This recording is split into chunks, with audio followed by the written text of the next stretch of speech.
আসসালামু আলাইকুম সবাইকে। চলে আসলাম আরও একটি নতুন দিনে নতুন একটি ভিডিও নিয়ে। তো আজকে আবার চলে এসেছি ৩-৪ দিন পরে ঘাসের জমিতে ঘাস কাটার জন্য। যেহেতু আমি ৩ থেকে ৪ দিন পরে পরে মূলত ঘাস কেটে থাকি।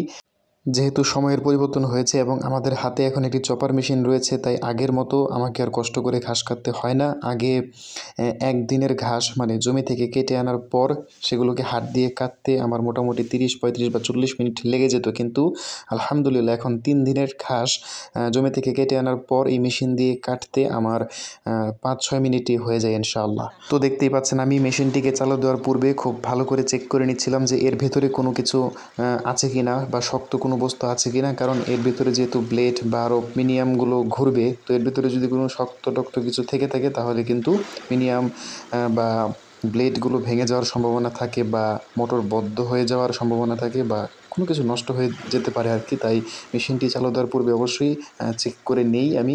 তো আমি একটি পুরাতন চপার মেশিন কিনেছিলাম ১২,০০০ টাকা দিয়ে। তো এটাকে আমাদের বাড়ি পর্যন্ত আনতে যাতায়াত ভাড়া এবং এর মধ্যে আরও কিছু খরচ করতে হয়েছে আমার, যেমন তার কিনতে হয়েছে কিছু অনেক টাকার। এরপরে একটি ডুয়েল পোলের একটি সার্কিট ব্রেকার কিনতে হয়েছে এই মোটরটিকে চালানোর জন্য, যেহেতু এটি একটি 3 হর্স পাওয়ারের মোটর। তাই এটি কিন্তু ২০ থেকে ২২ অ্যাম্পিয়ার কারেন্ট টেনে থাকে।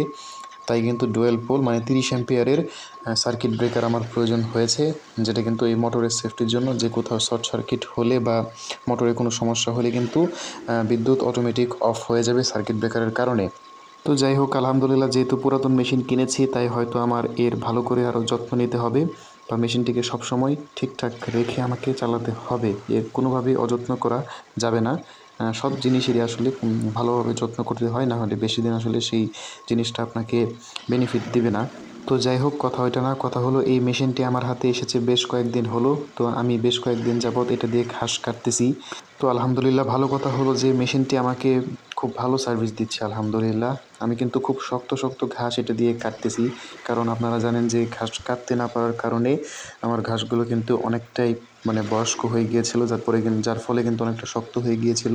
তো সেই শক্ত শক্ত ঘাসগুলোকেই এখন আমি কেটে এই মেশিন দিয়ে একদম ছোট ছোট করে কিন্তু মানে কেটে ফেলা যাচ্ছে এবং আলহামদুলিল্লাহ খুব ভালোভাবেই মেশিনটি আমাকে সার্ভিস দিয়ে যাচ্ছে।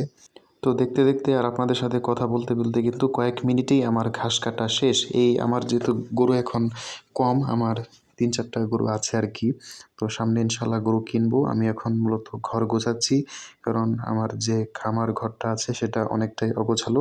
তো আমি এখন মূলত ঘর গোছাচ্ছি। ঘর গোছানোর পর ইনশাআল্লাহ গরু কিনবো। তো এই ধরনের ঘাস কাটার জন্য যেহেতু একটা চপার মেশিন খুবই জরুরি ছিল, তাই আমি একটি চপার মেশিন কিনেছি। তাও কিন্তু নতুন কিনিনি, আমি পুরাতন একটি চপার মেশিন কিনেছি খুবই অল্প টাকা দিয়ে বলতে পারেন, কারণ এই মেশিনটির দাম কিন্তু নতুন অবস্থায় প্রায় ৩৭,০০০-এর উপরে পড়ে যায়। তো পুরাতন যেহেতু কিনেছি, দেখা যাক এই মেশিনটি আমাকে কতদিন সার্ভিস দিয়ে যেতে পারে। আর এর থেকে ভালো সার্ভিস পাওয়ার জন্য কিন্তু আলহামদুলিল্লাহ আমিও মেশিনটার খুবই যত্ন নেওয়ার চেষ্টা করি। তো দেখতে পাচ্ছেন প্রতিদিন ঘাস কাটার পরে কিন্তু ঘাসের যে মানে উচ্ছিষ্ট অংশগুলো কিন্তু এই মেশিনের ভিতরে লেগে টেগে যায়। তো ওইগুলাকে আমি কাটি দিয়ে তারপর ফেলে ফেলে দেই, মানে পরিষ্কার করে রাখার চেষ্টা করি আগে, যাতে পানি টানি ভিতরে না জমে থাকে বা ভেজা ভেজা ভাবটা মেশিনের ভিতরে না থাকে, যাতে জং না পড়ে আর কি।